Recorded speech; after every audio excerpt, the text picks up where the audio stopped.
करीब 30 साल तक आत्मग्लानि, डर और मानसिक पीड़ा में जीने के बाद एक 48 साल के आदमी ने कर्नाटक के धर्मस्थला में एक ऐसे रहस्य से पर्दा उठाया है जिसे भारत में सबसे विभत्स और भयावह मामलों में गिना जा सकता है। 12 साल तक छिपे रहने के बाद यह व्यक्ति 3 जुलाई को कर्नाटक पुलिस के सामने आया और एक ऐसा बयान दिया जिसने राज्य भर में सनसनी फैला दी है। अब इस पूरे मुद्दे को लेकर के लोगों के मन में कई सारे सवाल उठ रहे हैं। तो सवाल है कि ये कहानी क्या है। तो आज एक्सप्लेन बाय एबीपी लाइव में हम चर्चा इसी मुद्दे पर करेंगे। नमस्कार, मैं हूं आपके साथ आशीष सिंह आनंद।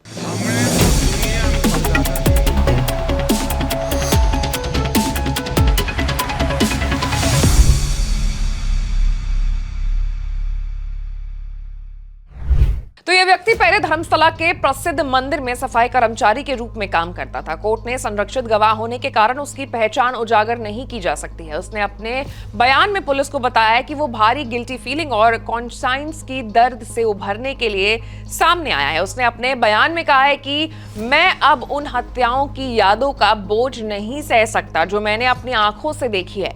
जिन लाशों को मुझे दफनाने को कहा गया, उनके पीछे लगातार मिल रही जान से मारने की धमकियां और बेरहमी से की गई पिटाई और मुझे डराती है। उसने कहा है कि अगर मैंने शव नहीं दफनाए तो मुझे भी उन्हीं के साथ गाड़ दिया जाएगा। इस गवाह का दावा है कि उसने 1995 से 2014 तक धर्मस्थला में सैकड़ों शवों को दफनाया है और कुछ को डीजल से जला दिया है ताकि कोई सबूत ना बचे। इसमें कई शव महिलाओं और नाबालिग लड़कियों के भी थे जिन पर यौन हमले के बाद हत्या किए जाने के संकेत थे। कुछ शव गरीब और बेसहारा आदमियों के भी थे। उसने कहा है कि मेरे पास इन घटनाओं के लिए सबूत है और मैं पुलिस के साथ मिलकर उन दफन जगहों की पहचान कर सकता हूं। पुलिस को दिए गए बयान के मुताबिक वो ब्रेन मैपिंग और पॉलीग्राफी जैसी टेस्ट्स के लिए भी तैयार है। अब सवाल उठता है कि कैसे शुरू हुआ ये पूरा सिलसिला। तो गवाह का कहना है कि साल 1995 में मंदिर में नौकरी शुरू करने के बाद उसने नदी किनारे अनक्लोथ डेड बॉडीज यानी नंगी डेड बॉडीज को देखना शुरू किया।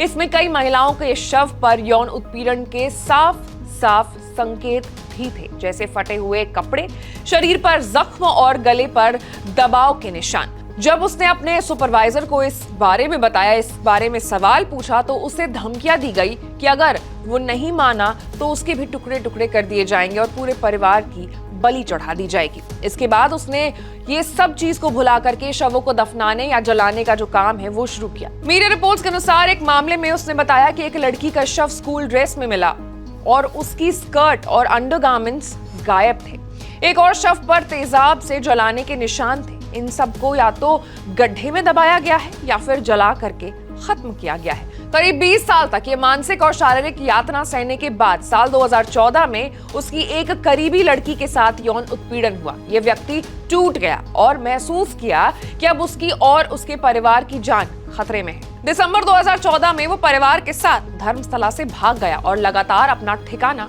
बदलता रहा। उसने कहा कि मुझे अभी भी उन शवों की याद आती है जिन्हें मैंने दफनाया है। मेरी आत्मा इस गिल्टी फीलिंग से मुक्त नहीं हो पा रही है, लेकिन मैं अब और चुप नहीं रह सकता। उसने हाल में ही एक पुरानी दफनाई गई लाश की खुदाई कर कंकाल निकलवाया है और पुलिस के सामने फोटो और सबूतों के साथ उसे पेश किया गया। ये कदम उसने न्याय के लिए उठाया है ताकि उन मृतकों की आत्मा को शांति मिल सके। उनके एक सहयोगी ने कहा है कि अगर 100 नहीं केवल 2-3 महिलाएं भी थी तो भी उनका जीवन मायने रखता है। अगर उनके शरीर को अंतिम संस्कार मिल सके तो यही सबसे बड़ी बात होगी। सवाल है कि इस पूरे मामले में अब मंदिर प्रशासन जो है उनका क्या कहना है, उनकी प्रतिक्रिया क्या है। तो दरअसल धर्मस्थला मंदिर का संचालन हेगड़े परिवार के हाथ में है। वीरेंद्र हेगड़े 1968 से मंदिर के 21वें धर्माधिकारी रहे हैं। उन्हें 2022 में भाजपा सरकार ने राज्यसभा में नामित किया और वो पद्म विभूषण से सम्मानित है। साल 2012 में भी सौजन्या हत्याकांड में भी मंदिर प्रशासन की भूमिका पर सवाल उठे थे। अब इस नए खुलासे पर मंदिर की ओर से कहा गया है कि हम जांच में पूरी तरीके से सहयोग करने के पक्ष में हैं। हमें विश्वास है कि विशेष जांच दल निष्पक्ष और पारदर्शी तरीके से जांच करेगा। वहीं दूसरी तरफ परिजन की भी प्रतिक्रिया सामने आई है। उन्होंने कहा है कि हमें उस वक्त धमकाया गया था मामले को आगे न बढ़ाने के लिए। अब मैं चाहती हूँ कि मेरी बेटी के कंगाल को खोज कर उसका अंतिम संस्कार सम्मान के साथ साथ किया जाए ताकि उसकी आत्मा को शांति मिले और मैं अपने आखिरी दिन में चैन से जी सकूं। आपको बता दें कि धर्मस्थला मंदिर कर्नाटक के मैंगलोर के पास नेत्रवाती नदी के किनारे पर बसा हुआ ही एक प्रसिद्ध मंदिर है। ये मंदिर भगवान शिव के एक रूप श्री मंजुनाथ का है। यहाँ एक खास बात ये भी है कि मंदिर की पूजा हिंदू पंडित करते हैं, लेकिन मंदिर का संचालन जैन धर्म के लोग करते हैं। यह मंदिर हिंदू और जैन धर्म के एक मेल का उदाहरण है। हर दिन हजारों लोग यहाँ दर्शन के लिए आते हैं। मंदिर में मुफ्त भोजन, शिक्षा और इलाज की सुविधाएं भी दी गई हैं। अब इस पूरे मामले में धीरे धीरे करके जैसे जैसे जांच में नए तथ्य सामने आएंगे वैसे वैसे आप तक पहुंचेंगे, लेकिन उसके लिए आपको हमारे चैनल को लाइक, सब्सक्राइब और शेयर करना होगा। मैं थी आपके साथ आशीष सिंह आनंद।